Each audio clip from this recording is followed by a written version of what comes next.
بسم اللہ الرحمن الرحیم۔ السلام علیکم۔ سورہ کہف میں مذکور اصحابہ کہف کا کتا اپنے دونوں بازوؤں کو پھیلائے کیوں بیٹھا رہا؟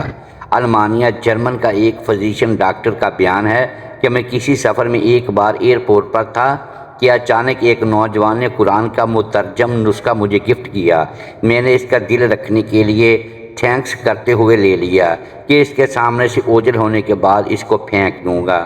تھوڑی دیر کے بعد وہ میری نظروں سے غائب ہو گیا۔ میری بھی فلائٹ کا وقت ہو چلا اور میں جہاز میں بیٹھ گیا۔ سفر طویل تھا۔ اکتاہٹ کی وجہ سے ادھر ادھر پلٹی لی تو جیب میں کچھ وزن سا محسوس ہوا۔ نکالا تو وہی قرآن کا نسخہ تھا جسے میں بھول گیا۔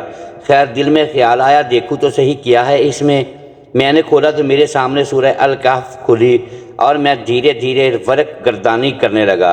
اچانک میں دو ایسی آیتوں سے گزرا جنہوں نے مجھے ٹھہرنے اور غور کرنے پر مجبور کر دیا۔ وہ دونوں آیتیں یہ تھیں۔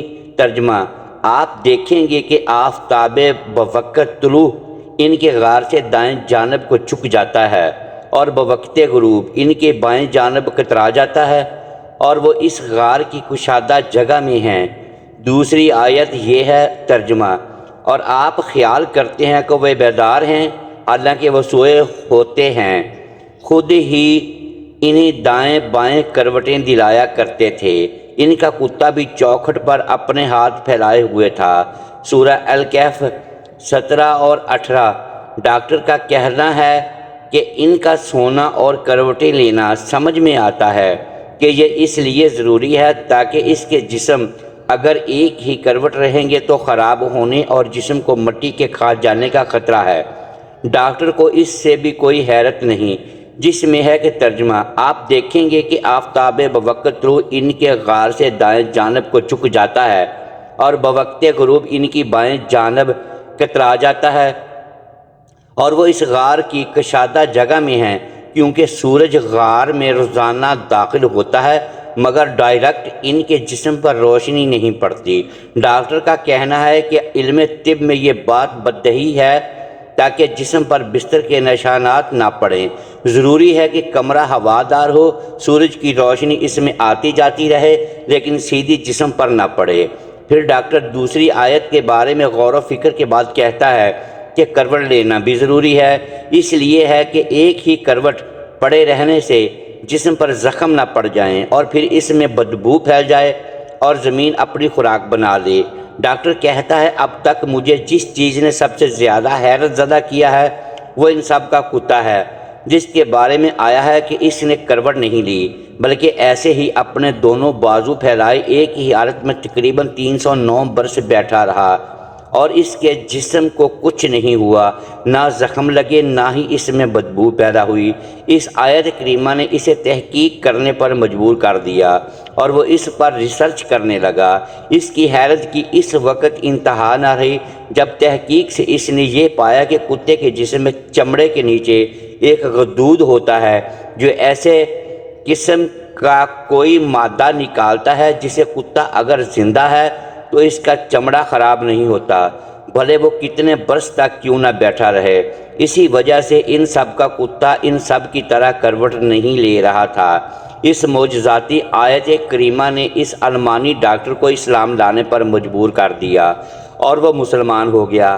الحمدللہ قارئین کرام، اور ہمیں اس المانی ڈاکٹر کے اسلام قبول کرنے نے حیران کر دیا کہ ہم کتنے لوگ ہیں جو قرآن کو اس طرح پڑھتے ہیں جس طرح اس ڈاکٹر نے پڑھا، سمجھا، تحقیق و تدبر کیا، غور و فکر کیا اور ایک بہترین نتیجہ پر پہنچا۔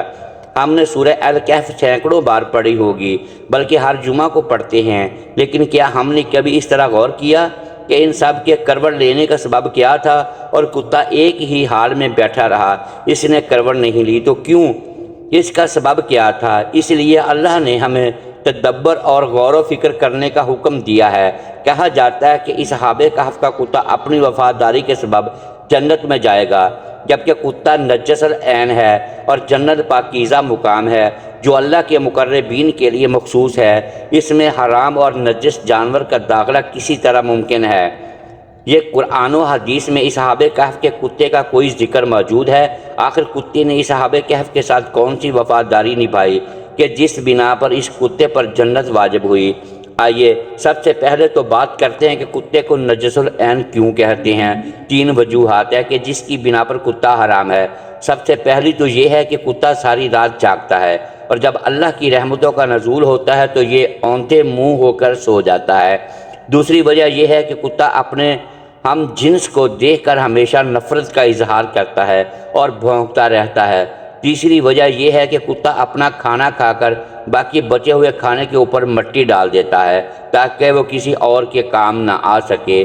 یہ تو ہوگی کتے کی نجاست کی باتیں۔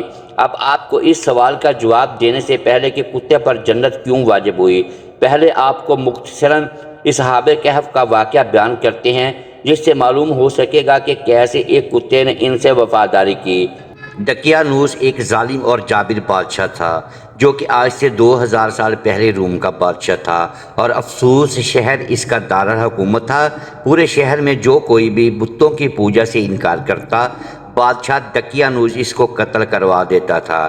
ایک کچھ نوجوان نے دیکھا کہ ایک ایمان والے شخص کو جب دقیانوس نے قتل کروایا تو فرشتے اس کی روح کو لینے کے لیے آسمان سے برات کی طرح آئے۔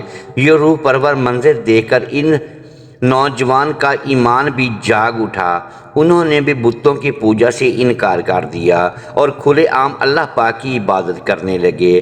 حضرت علی شیر خدا کرم اللہ وجہہ الکریم سے روایت ہے کہ انہوں نے ان افراد کی تعداد 6 بتائی ہے، جن کے نام یملیخہ، مکسلیمینہ، مسلینیہ، مرنوش، برنوش اور شازنوش، جبکہ 7واں ان کے ساتھ چرواہا تھا جو کہ ان کو راستے میں ملا۔ 8واں ان کے ساتھ ایک کتا تھا جس کا نام قطمیر بتایا گیا۔ اب ہوا یہ، ان 6 ایمان والوں کو بادشاہ دقیانوس نے 3 دن کی مہلت دی کہ وہ بتوں کی پوجا شروع کر دیں، نہیں تو انہیں قتل کر دیا جائے گا۔ تیسرے دن یہ 6 نوجوان کچھ سامان کے ساتھ ہجرت کر گئے۔ شہر کی سرحد پر انہیں ایک چرواہا ملا۔ جب انہوں نے چرواہے کو اپنے ایمان کا واقعہ سنایا تو اس کا بھی ایمان جاگ اٹھا، وہ بھی ان کے ساتھ ہو لیا۔ چرواہے نے اپنی بکریاں کو آزاد کر دیا، جبکہ اس کے پاس ایک کتا بھی تھا جس کو وہ لوگ اپنے ساتھ لے گئے۔ شہر افسوس سے تقریباً 6 میل دور ایک غار بھی انہوں نے پناہ لی۔ بادشاہ دقیانوس کو جب اس بات کا علم ہوا تو وہ اپنی فوج کو لے کر ان کی تلاش کے لیے نکل پڑا۔ جب وہ بادشاہ اپنی فوج کے ساتھ اس غار کے منہ پر پہنچا جس پر اصحاب کہف نے پناہ لے رکھی تھی، تو بادشاہ نے دیکھا کہ ایک شکاری کتا اپنے اگلے دونوں پاؤں پھیلا کر غار کے دروازے پر بیٹھا ہے۔ فوج جب غار میں جانے لگی تو بادشاہ نے کہا غار میں جانے کی ضرورت نہیں ہے، کیوں اگر یہاں کوئی انسان ہوتا تو یہ کتا ضرور بھونک رہا ہوتا یا پھر ان کو کھا جاتا۔ کتا بادشاہ اور فوج کو دیکھ کر بھی اس طرح سکون سے بیٹھا رہا۔ اس طرح وہ بادشاہ واپس لوٹ گیا۔ اللہ پاک سورۃ کہف کی آیت نمبر 22 میں فرماتا ہے، اور ان کا کتا غار کے دہانے کے اندر اپنے دونوں اگلے ہاتھ پھیلائے پڑا ہے۔ ایک روایت میں ہے کہ اصحاب کہف اس غار میں 309 سال تک سوتے رہے، اور جب ایک نیک دل بادشاہ بیدروس کی حکومت آئی تو اس کے زمانے میں لوگ یہ قیاس کرنے لگے کہ ایک دفعہ جو مر جائے وہ دوبارہ زندہ نہیں ہو سکتا۔ چنانچہ بادشاہ بیدروس نے اللہ پاک سے دعا فرمائی کہ کوئی ایسا ایک معجزہ دکھا کہ میرے لوگ یہ مان جائیں کہ مرنے کے بعد اللہ دوبارہ ضرور زندہ کرے گا اور قیامت برپا ہوگی۔ اللہ نے بادشاہ کی دعا قبول کی، اور ایک چرواہے نے بکریاں پالنے کے لیے اس غار کو چنا جس میں اصحاب کہف تھے۔ اس چرواہے نے غار کے منہ پر بنی دیوار کو گرایا جس سے اصحاب کہف باہر آ گئے۔ اب بات صرف اتنی ہے کہ کتے کی ایک عادت بھی بھونکنا ہے، لیکن اصحاب کہف کے کتے نے بس اپنی ایک عادت چھوڑی تو اللہ نے اس پر جنت واجب کر دی۔ اس کتے نے اپنی فطرت کو چھوڑا، یہیں پر حکم ہوا کہ اس کتے پر جنت واجب ہے۔ یہ تمام باتیں تفصیل سے بتانے کا مقصد تھا کہ تمام باتیں جس سے کتا نجس العین ہے وہ تو آج ہم میں بھی پھیل چکی ہیں۔ ذرا غور کریں کہ آپ اور میں اس عادت کا یا اس فطرت کا شکار تو نہیں ہیں۔ ساری رات اپنی بیجا مصروفیت میں جا کر طلوع آفتاب کے وقت سو جاتے ہیں۔ اپنے ہی بہن بھائیوں کو نفرت سے دیکھنا، ان کے لیے آسانیاں پیدا کرنے کی بجائے مشکلات پیدا کرنا میری اور آپ کی فطرت کا حصہ تو نہیں ہے؟ اپنی غذائی ضروریات پورے کرنے کے بعد کھانے کو فریج جیسی مشین میں فریز کر دینا، بعد میں ضرورت نہ پڑنے پر ضائع کر دینا ہمارا روز کا معمول نہیں ہے؟ آپ اندازہ کریں کہ اگر ایک پلید جانور اپنی ایک بری عادت کو کچھ دیر کے لیے ترک کرتا ہے تو اللہ پاک اس پر جنت واجب کر دیتا ہے، اور ہم تو پھر اشرف المخلوقات ہیں۔ آئیے آج عہد کرتے ہیں کہ ہم تمام برے اعمال چھوڑ کر اللہ کی عبادت میں دل و جان سے مگن رہیں گے۔ اللہ پاک ہم کو صراط مستقیم پر ڈٹے رہنے کی توفیق عطا فرمائے، آمین۔ محترم ناظرین، امید کرتے ہیں یہ ویڈیو آپ کو پسند آئی ہوگی۔ ناظرین گرامی، اگر دیدہ دانستہ یا دانستہ ہم الفاظ کی ادائیگی درست نہیں کر پائے تو ہم آپ سے معذرت خواہ ہیں اور اللہ کے حضور معافی کے طلبگار ہیں۔ پیارے دوستو، ویڈیو اچھی لگی ہو تو اسے لائک کیجئے اور اپنے اس چینل کو سبسکرائب ضرور کر دیں اور بیل آئیکن پریس کر دیں تاکہ ہماری حوصلہ افزائی ہوتی رہے۔ شکریہ، اللہ حافظ۔